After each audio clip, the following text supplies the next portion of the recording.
आज हम बात करेंगे भारत देश को डिजिटल रियलिटी में क्यों नहीं बनाया जा सकता है। क्योंकि भारत देश की सरकार है, जो शासन है, प्रशासन है, जो यह खुद अपनी शरण में अपराधियों को रखता है।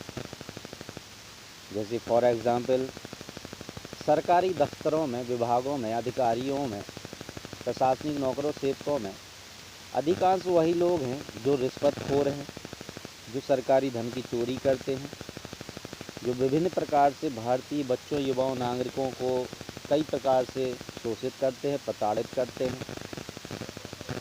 जानबूझकर उन्हें अपराधों में फंसाते हैं।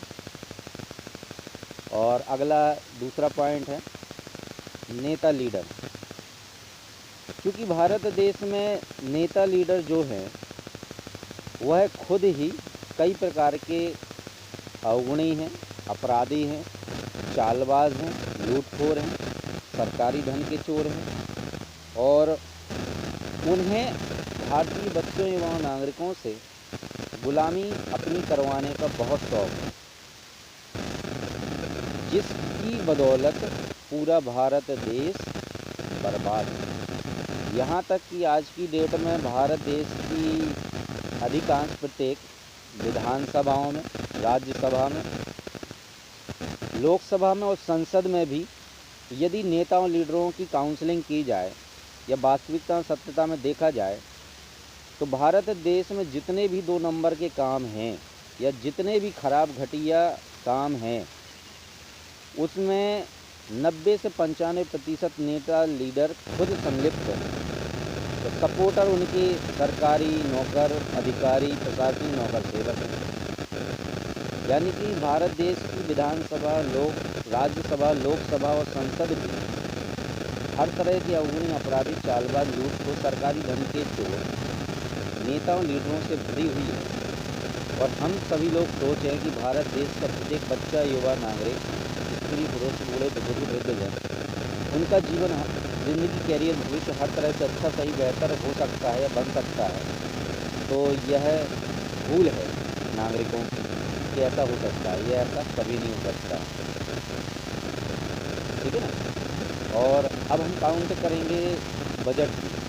जैसा कि बजट को अध्ययन किया गया है या देखा है तो देखने में आया है कि भारतीय नेता लीडरों से, विधानसभा, राज्यसभा, लोकसभा, संसद के नेता लीडरों से आज तक की डेट में बजट भी बनाते नहीं बनता है।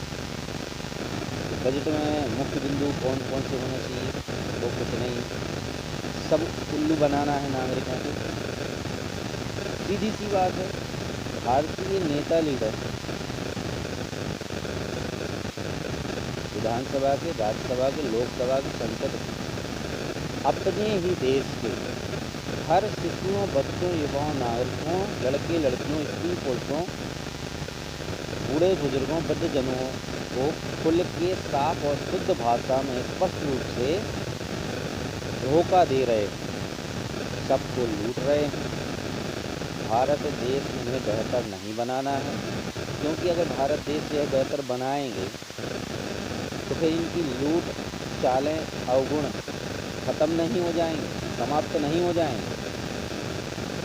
और सबसे महत्वपूर्ण बात, यदि भारत देश को यदि हमें बेहतर बनाना है तो सबसे प्रथम कार्य भारत देश की शिक्षा व्यवस्था को, शिक्षा तंत्र को, शिक्षा मंत्रालय को, राज्य शिक्षा केंद्र को और शिक्षा विभाग को और ब्लॉक शिक्षा अधिकारी को और प्रत्येक गांव, नगर, शहर, राज्य, देश के प्रत्येक वार्ड के, प्रत्येक मोहल्ले के, चाहे वो सरकारी हो, चाहे प्राइवेट हो, चाहे अर्थशास्त्री हो, चाहे किसी भी प्रकार के स्कूल, विद्यालय, कॉलेज हों, उन्हें हर तरह से बेहतर बनाने का काम भारत सरकार का, शासन प्रशासन का, विधानसभा, राज्यसभा, लोकसभा, संसद का होता है कि वह उसे हर तरह से अच्छा, सही, बेहतर बनाएं।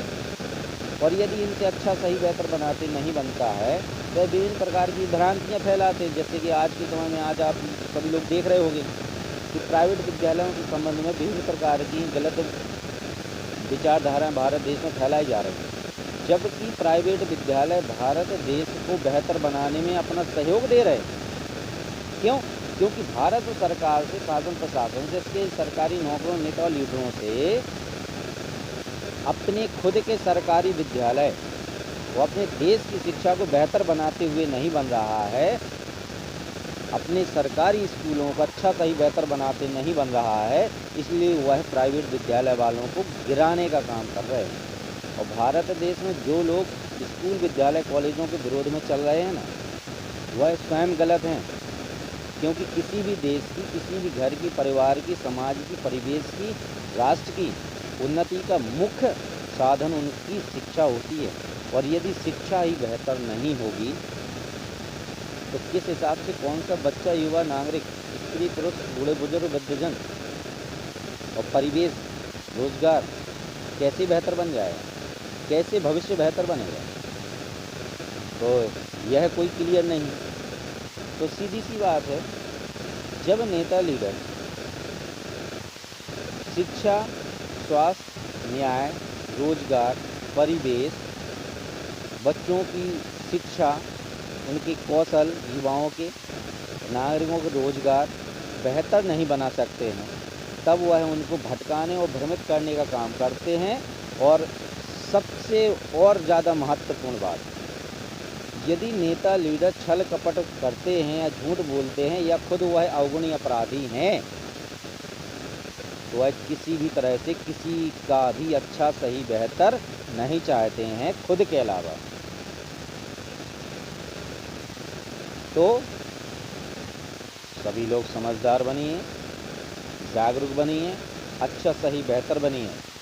और जब भी कोई किसी भी प्रकार का आपके सामने कोई अच्छा सही बेहतर निर्णय लेने का समय आए या काम आए, तो तत्काल एक अच्छा सही बेहतर निर्णय लीजिए और गलत को डायरेक्ट, साफ और शुद्ध स्पष्ट भाषा में सीधा रिजेक्ट कीजिए। तभी भारत देश बेहतर बन सकता है। और एक और महत्वपूर्ण बात, भारत देश के सरकारी नौकर हों या नेता लीडर हों या प्रशासनिक अधिकारी हों या राज्यसभा, लोकसभा, विधानसभा, संसद के नेता लीडर हों, यह 100% क्यों ना शुद्ध गलतियां करते हों, यह कभी भी किसी से क्षमा नहीं मांगते हैं, अपनी गलती स्वीकार नहीं करते हैं और किसी की अपने से ज़्यादा उन्नति देख नहीं सकते। तो सीधी सी भाषा में यह नेता लीडर 90 से 95% शुद्ध झूठ बोल रहे हैं और यह भारत देश को किसी भी तरह से अच्छा सही बेहतर नहीं बनाना चाहते हैं। और यदि बेहतर बनाना चाहते हैं तो भारत देश की शिक्षा को, शिक्षा तंत्र को और हर स्कूल, विद्यालय, कॉलेज को हर तरह से बेहतर बना के दिखाएं। अन्यथा सीट आप छोड़ दें, उसी में अच्छा है और वही बेहतर है। भारतीय नागरिक, भारतीय बच्चे, भारतीय युवा अपने आप भारत देश को बेहतर बना लेंगे। भारत देश को ज़रूरत है कि रिश्वतखोर सरकारी नौकर सरकारी पद, पोस्ट, अधिकार सीट से हटाए जाएं और अवगुणी अपराधी, चालबाज, लूटखोर, सरकारी धन के चोर नेता लीडर भारत देश की प्रत्येक सभा से, समूह से, संगठन से, पार्टी से, विधानसभा, राज्यसभा, लोकसभा, संसद से सीधा बाहर करे जाएं। भारत देश अपने आप ही बेहतर बन जाएगा। जय हिंद, जय भारत, वंदे मातरम।